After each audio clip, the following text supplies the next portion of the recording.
Bem, pessoal, então vamos começar a nossa aula.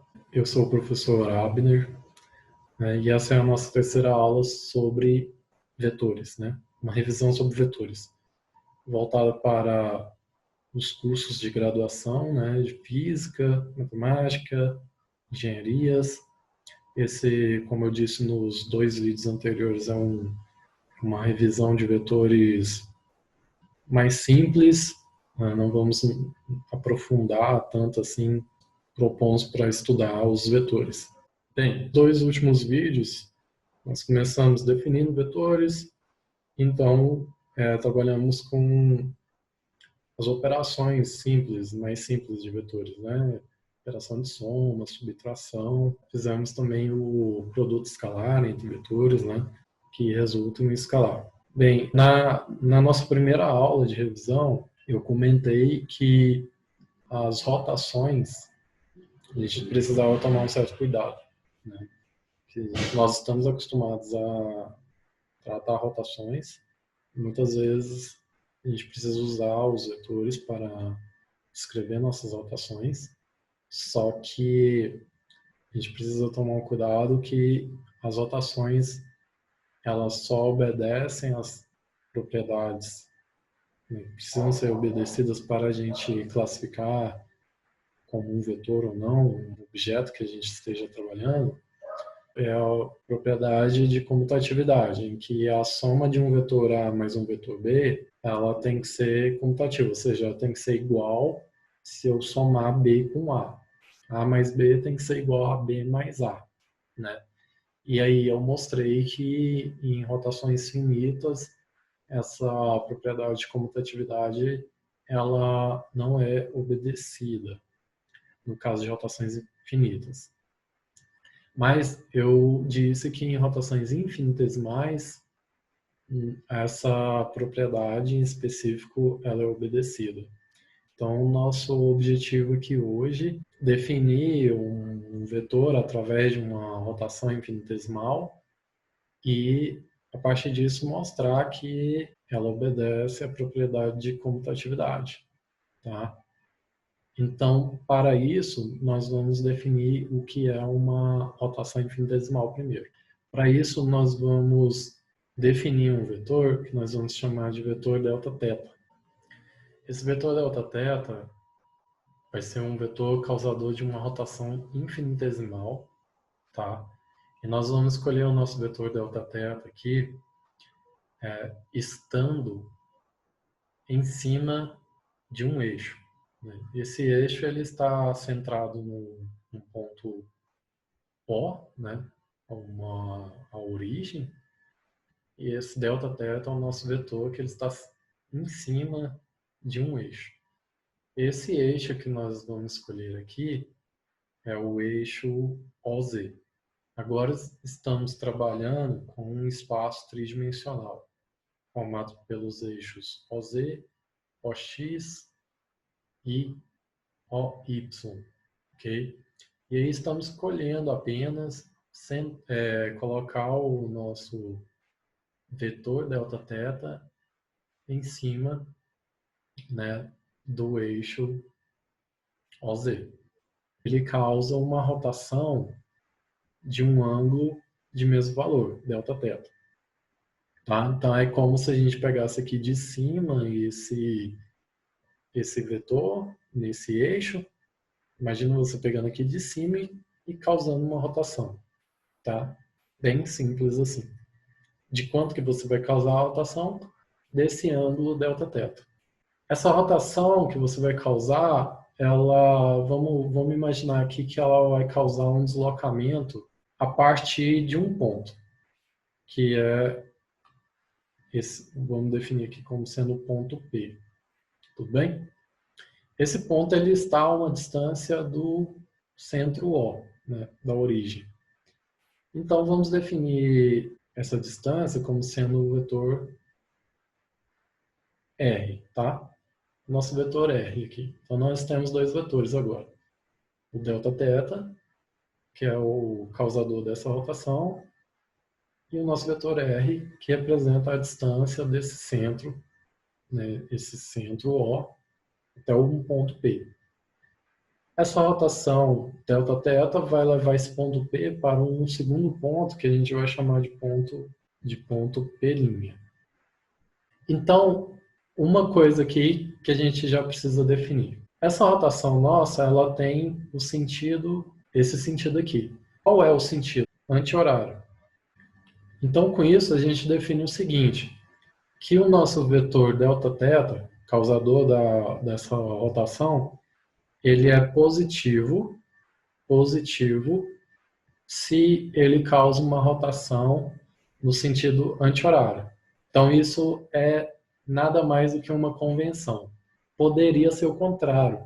Poderia delta-θ ser um vetor negativo para uma rotação no sentido anti-horário. Mas convencionou, ficou na prática mais usado e acabou sendo convencionado que quando a rotação causada pelo vetor é no sentido anti-horário, esse vetor causador da rotação, ele é positivo. Por isso que eu já defini o delta-θ no sentido positivo do eixo OZ, tá? Então, essa é a primeira convenção. E isso é importante, vai ser muito importante. Sempre seguir essa convenção. Se você não quiser seguir essa convenção, você tem que deixar muito claro que você está seguindo outra convenção, tá? Mas sigam essa. Então tá, essa rotação indo do ponto P para o ponto P' vai causar um deslocamento. Esse deslocamento aqui causado por esse arco de círculo, tá? Vamos chamar esse deslocamento, esse arco de círculo, de um deslocamento ΔS. Esse deslocamento ΔS, como que a gente calcula ele? Ele nada mais é do que o módulo do vetor R, né? O vetor R, ele não é constante porque ele muda a cada ponto, né?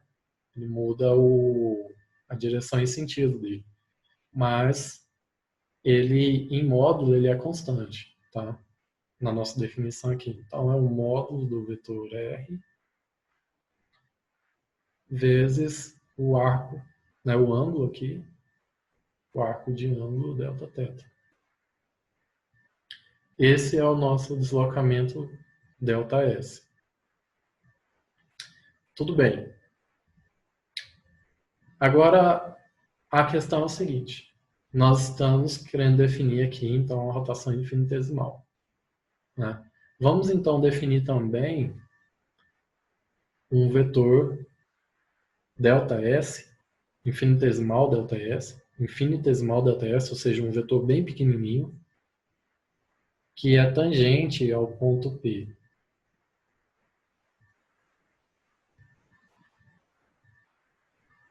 Que é tangente ao ponto P, tá?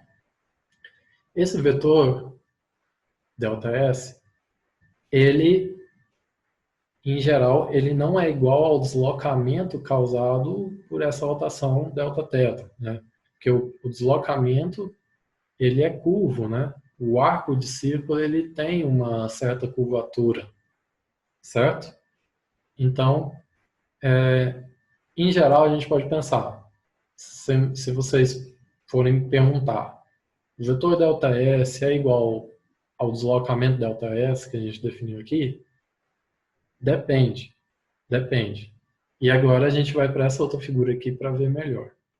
Essa daqui é essa mesma figura, só que numa posição diferente, certo? Onde está o nosso ponto P? Nosso ponto P está aqui, nessa figura, certo? E o nosso ponto P' está aqui, né? O deslocamento ΔS é dado por esse arco de círculo aqui. E o nosso vetor ΔS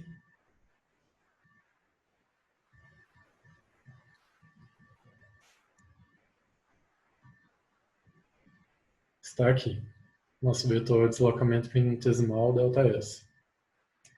Ok. Aí eu faço a seguinte pergunta. o que acontece se eu for diminuindo e diminuindo cada vez mais esse ângulo delta-θ? O que acontece é que esse arco de círculo, que é o deslocamento ΔS, ele vai diminuindo, diminuindo, diminuindo, né? Ou, em outras palavras mais formais, o ponto P', ele vai cada vez se aproximando mais do ponto P. Tudo bem?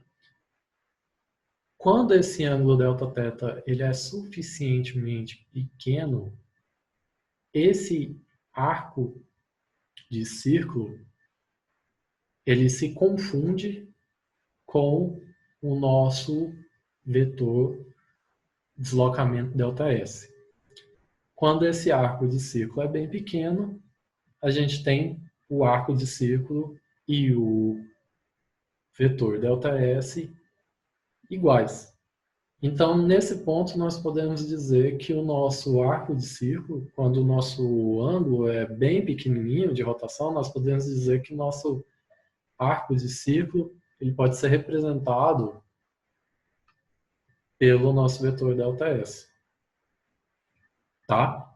Essa é a grande sacada aqui, ou uma das grandes sacadas, né? A gente teve que definir que o vetor que causa a rotação ele é positivo quando a rotação é no sentido anti-horário, e agora a gente teve que definir que o ângulo de rotação, quando ele é bem pequeno, na verdade nós definimos, né?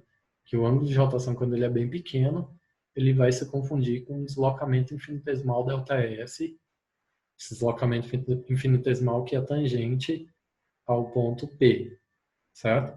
Então, é basicamente aquele limite de quando a gente faz um limite de Δθ ser pequeno a ponto que P' se aproxima de P, tá? Basicamente é isso. Então, agora o outro grande ponto aqui que a gente tem que mencionar é se nós conhecemos o vetor R e nós conhecemos o vetor Δθ que nós definimos, ou seja, como que a gente conhece o vetor Δθ? Sabendo qual que é o ângulo infinitesimal Δθ. Então, como que a gente calcula, como que a gente obtém o deslocamento infinitesimal ΔS? A gente já tem daqui que esse deslocamento infinitesimal ele vai ter que ser um produto de R com Δθ. Mas esse ΔS aqui é o módulo, né? É o valor em módulo. Nós queremos saber quem é o valor, quem é o vetor ΔS. Né?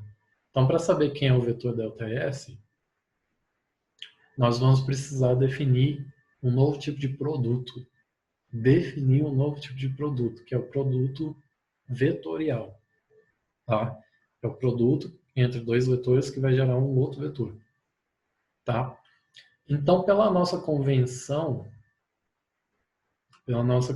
de que uma rotação no sentido anti-horário é causada por um vetor positivo, pensa o seguinte, o nosso vetor deslocamento infinitesimal ΔS, ele está no sentido,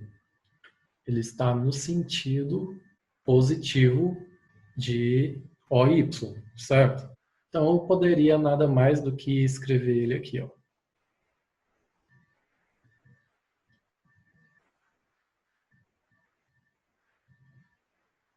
ΔS aqui. Agora esse ΔS, bem, olhando para essa figura aqui, se a gente olha de cima e faz uma rotação desse ΔS, a gente precisa fazer uma rotação no sentido anti-horário, porque ΔS é positivo. A gente sabe que ΔS é positivo, está no sentido positivo do eixo OY, certo? Então, para a gente fazer essa rotação, ela tem que ser necessariamente, ela tem que ser nesse sentido aqui. Tudo bem? Então, nesse sentido aqui, é o sentido que vai levar, é como se eu estivesse levando aqui delta θ para o vetor R. Tá? Aqui é importante ter essa percepção. Né? Então, eu estou fazendo uma rotação no sentido anti-horário, em torno do eixo que passa o nosso vetor de deslocamento infinitesimal ΔS. Então, é de delta θ para R. Né? Então, nós definimos o nosso produto vetorial. Então, nós queremos calcular quem é o ΔS. ΔS ele é igual ao produto vetorial de quem? Delta θ vetor R.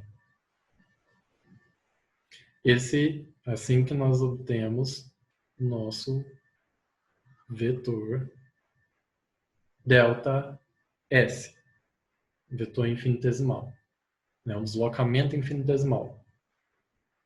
Tá. E se eu quisesse obter o vetor menos delta S? O menos delta S, ele causa uma rotação no sentido horário. Então, seria como se o R tivesse vindo aqui, nesse sentido, para θ. Então, o menos ΔS é igual a R vetor Δθ. E aí aqui a gente vê o seguinte, que o produto vetorial, da forma como a gente está definindo, ele é anticomutativo. Se eu mudo a ordem do produto vetorial, o sinal do vetor que gera a rotação, ele também muda de sinal, né? Então, assim, a gente define o produto vetorial. E a partir de agora, nós vamos mostrar, né, então, que esse vetor deslocamento infinitesimal, gerado pela rotação, ele obedece à propriedade de comutatividade. Então, pessoal, até aqui, bem, pode ser que seja um pouco difícil de pegar todas as partes, mas vamos só recapitular. Agora que nós definimos o produto vetorial, vamos só recapitular. Então, nós temos, no nosso exemplo, nós pegamos e definimos um vetor delta θ, que vai apresentar a nossa rotação infinitesimal, e nós colocamos ele em cima do eixo OZ, né? Onde O a gente pode pensar como o centro de rotação.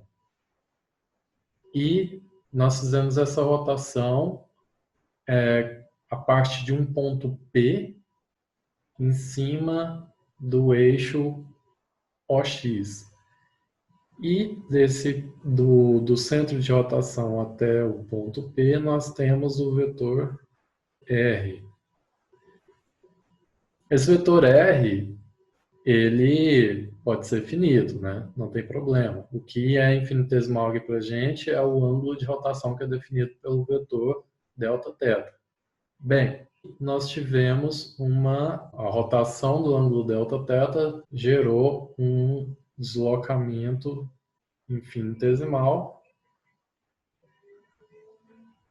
que foi o vetor ΔS, que esse sim, o ΔS, é um vetor infinitesimal. Então, nós temos como vetor infinitesimal o vetor representado pelo ângulo de rotação, que o ângulo é infinitesimal, e o deslocamento causado por esse ângulo de rotação infinitesimal. Vai causar um deslocamento infinitesimal.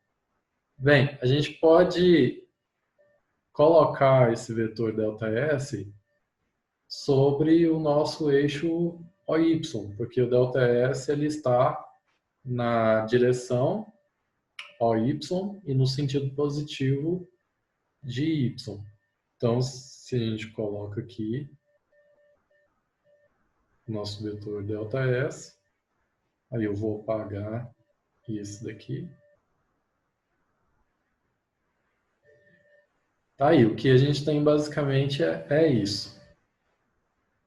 O que é interessante aqui é que essa nossa rotação, o ângulo entre o vetor delta-θ e o vetor r é 90 graus, porque ele está exatamente, o delta-θ está exatamente em cima do eixo OZ e o r exatamente em cima do eixo OX.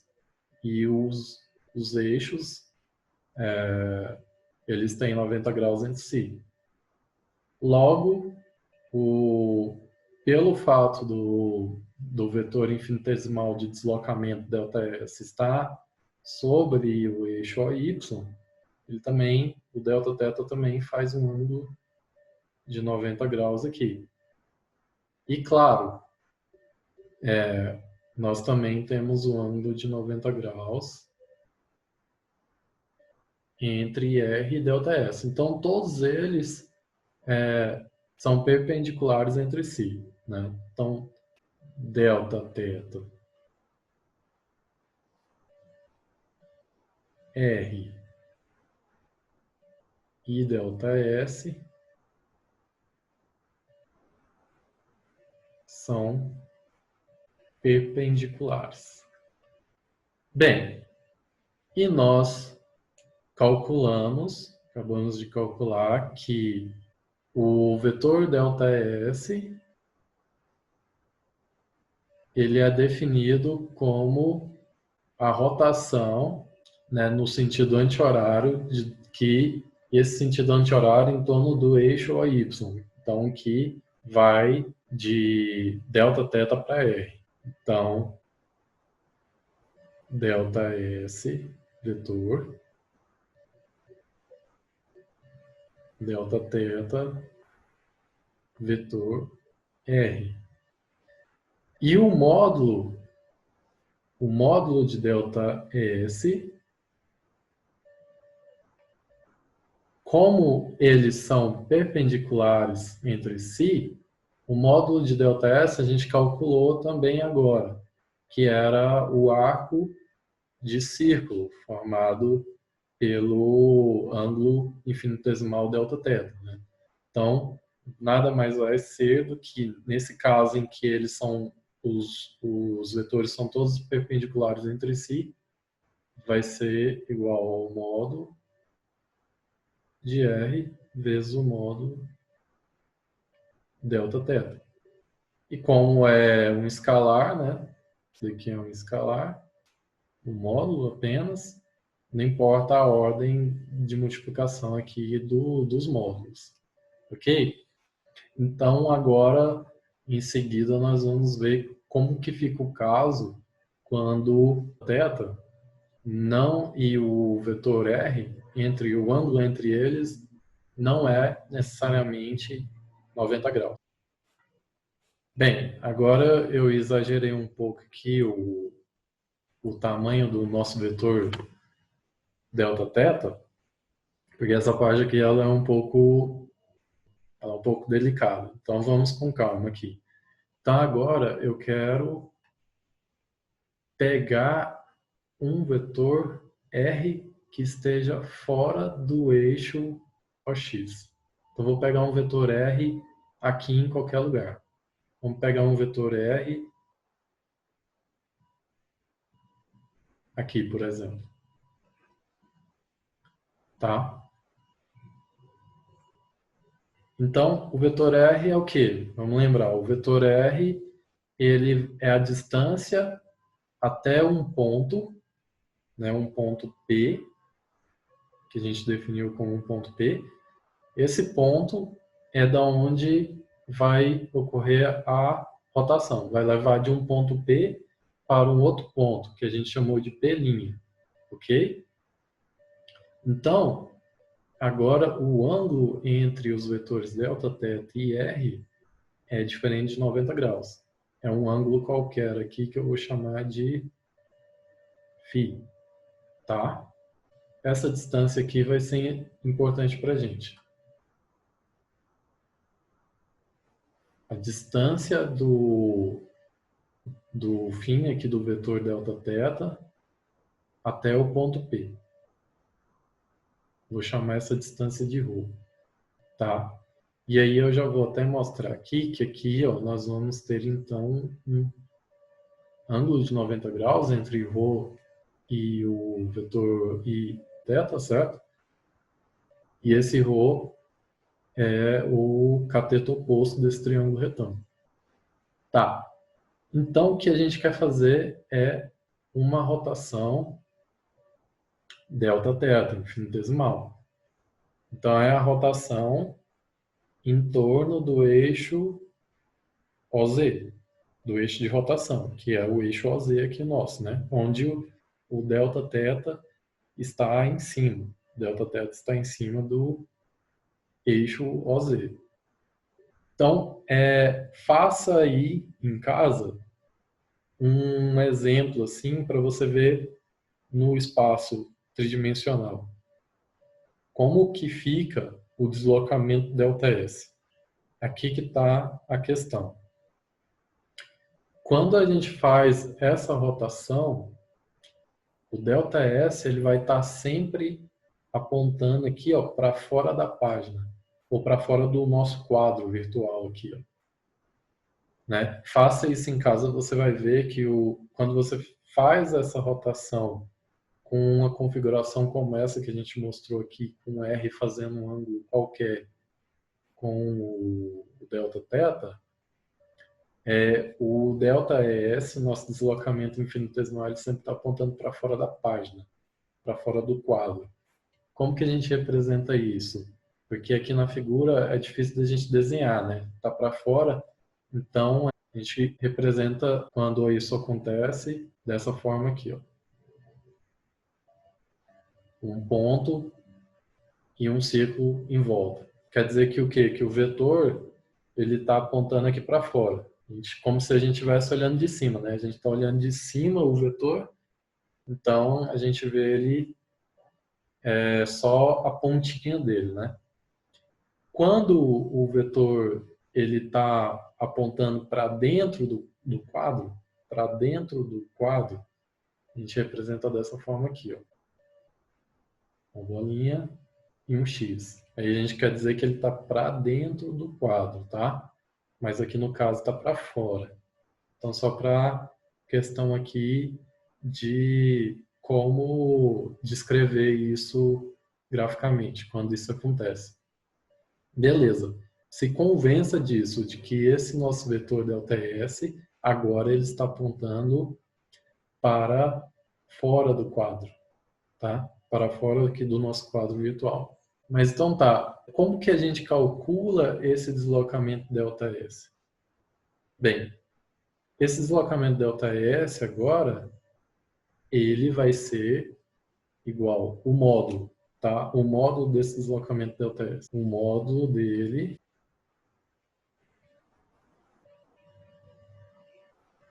vai ser igual a ρ, porque é ρ que está agora fazendo aquela função do raio, tá? É o ρ que está fazendo a função do raio, vezes o módulo de Δθ. Então, o que a gente precisa calcular é o ρ, né? Bem, vamos lá. Como eu disse, isso daqui forma um triângulo retângulo, onde ρ é o cateto oposto desse triângulo retângulo. E o módulo do vetor R é a hipotenusa. Então, o seno de φ, ele é igual ao cateto oposto, que é ρ, dividido pela hipotenusa, que é o módulo de R. Ou seja, ρ, ele é igual ao módulo de R seno de φ. Tranquilo, né? Então, o módulo de ΔS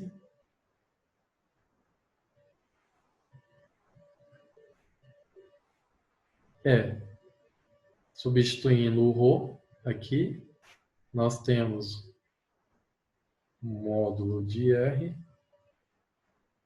módulo de delta θ, todos são escalares, não importa a ordem de multiplicação, seno de φ. Então, quando o ângulo entre Δθ e R é um ângulo qualquer, o deslocamento causado pelo produto vetorial, o deslocamento causado pela rotação, melhor dizendo, ele é igual à multiplicação do módulo dos dois vetores, Δθ e R, vezes o seno do ângulo entre eles, tá? Então, só reescrevendo, a gente pode escrever assim, o módulo de ΔS é igual ao módulo de quem? De Δθ, vetor, vetorial, R, tá? E isso é igual ao módulo de R, módulo Δθ, seno de φ. Então, no produto vetorial, quando a gente quer calcular o módulo do vetor gerado por um produto vetorial, a gente tem o módulo de um vetor vezes o módulo do outro vetor, que está nesse produto, vezes o seno do ângulo entre eles. Diferentemente do caso do produto escalar, que era o produto escalar é o módulo do vetor que está fazendo o produto, né? Vezes o módulo do outro vetor dentro do produto interno ou escalar, vezes o cosseno do ângulo entre eles, né? Então temos essa diferença nesse caso aqui. Agora que falamos sobre o produto vetorial entre o vetor infinitesimal Δθ, que causa a rotação, e o vetor R fazendo um ângulo, os dois vetores fazendo um ângulo diferente de 90 graus, vamos então mostrar que duas rotações infinitesimais consecutivas, elas obedecem à propriedade de comutatividade. Ou seja, o que a gente quer então mostrar é que se a gente tem uma rotação Δθ1 e mais uma rotação Δθ2, ela obedece à comutatividade, ou seja, Δθ2 e mais Δθ1. Ou seja, Δθ1 mais Δθ2 tem que ser igual a Δθ2 mais Δθ1. A gente mostrou no vídeo anterior aí que no caso de rotações finitas isso não é verdade. Vamos mostrar então agora que isso é verdade no caso de rotações infinitesimais. Então tá, então vamos definir as nossas rotações Δθ1 e Δθ2 em eixos distintos. Vamos colocar a rotação Δθ1 nesse eixo aqui, e a rotação Δθ2 nesse outro eixo aqui, né? Então, como nós fizemos até agora, a rotação infinitesimal ela causa levando um ponto, a gente tem que definir aqui um ponto P, e ocorre o deslocamento desse ponto P até um ponto P', né? E a distância do centro O, né, a distância do centro O até o ponto P é o nosso vetor R. Então, vamos colocar o nosso ponto P aqui, nosso ponto P, e a distância até ele é o nosso vetor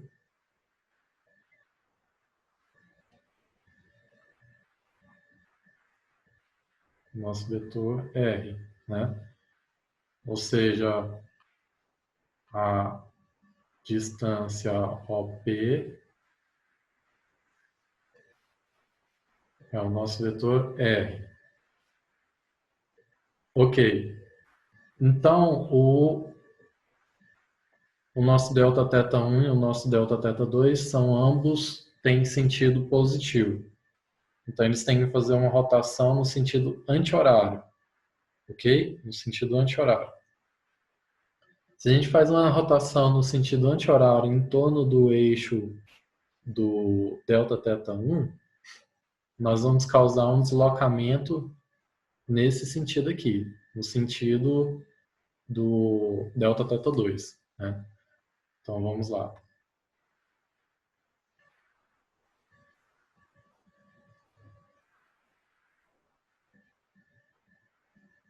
Nós temos aqui um vetor delta S1, né? Lembrando que o vetor infinitesimal delta θ1 é infinitesimal, o R, vetor R não precisa ser infinitesimal, mas o deslocamento com certeza vai ser infinitesimal. Então o deslocamento delta S1 é infinitesimal. Para fazer uma rotação no sentido anti-horário em torno do eixo do delta θ2, né, do delta θ2, então a gente precisa fazer uma rotação no sentido anti-horário, certo? Então essa rotação no sentido anti-horário vai gerar um deslocamento infinitesimal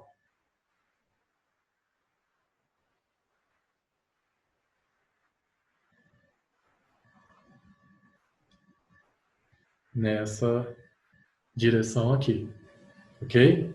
Né? Faça em torno do eixo delta θ2 um deslocamento, uma rotação no sentido anti-horário.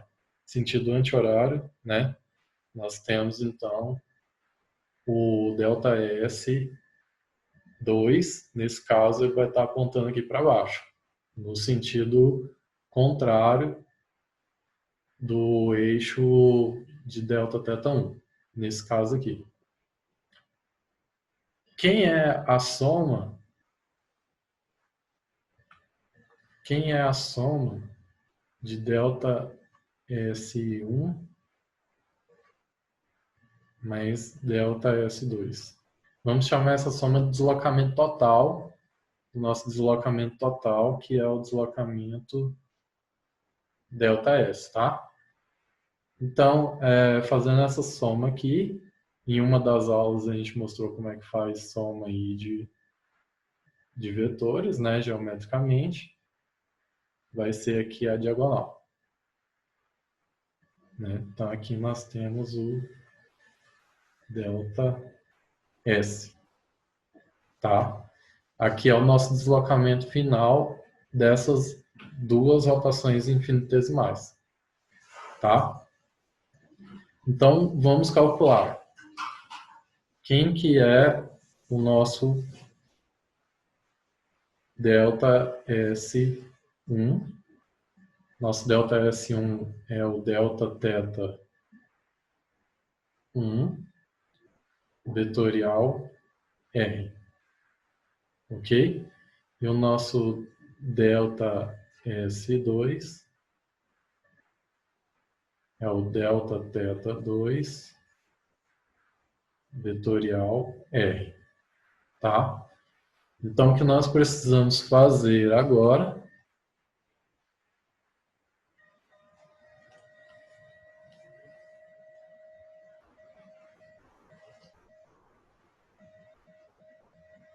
é fazer delta S, que é igual a delta S1 mais delta S2. E como o delta S é um vetor de deslocamento, ele obedece à propriedade de comutatividade. Como a gente pode ver aqui mesmo pela figura, veja, eu fazer delta S2 mais delta S1, ou fazer delta S1 mais delta S2, dá delta S. A gente vê isso daqui no gráfico.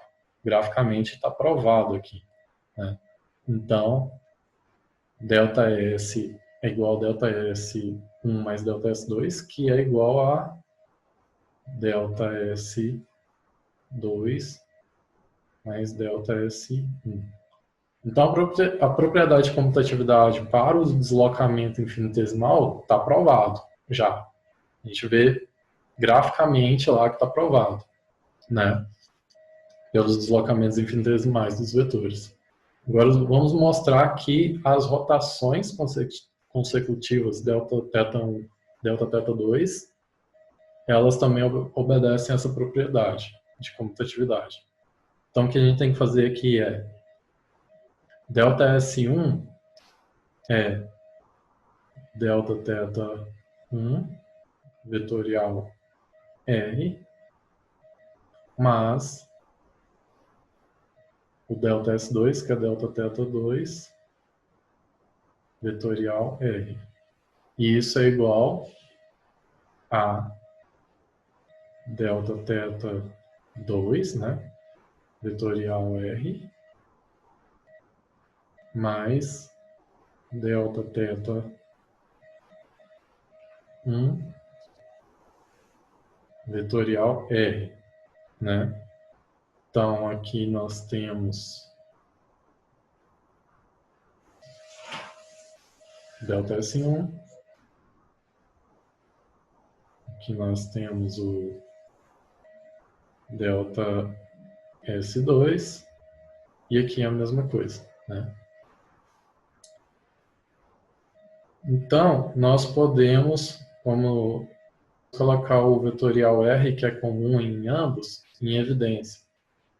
De tal maneira que delta θ 1 mais delta θ 2 vetorial R é igual a delta θ 2 mais delta θ 1 vetorial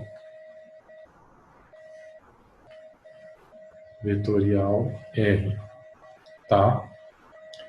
Eu posso fazer isso, o produto é distributivo aqui, tá? Então, nós podemos concluir disso que o quê? Nós podemos concluir disso que delta θ 1 mais delta θ 2 é igual a delta θ 2 mais delta θ 1. E está provado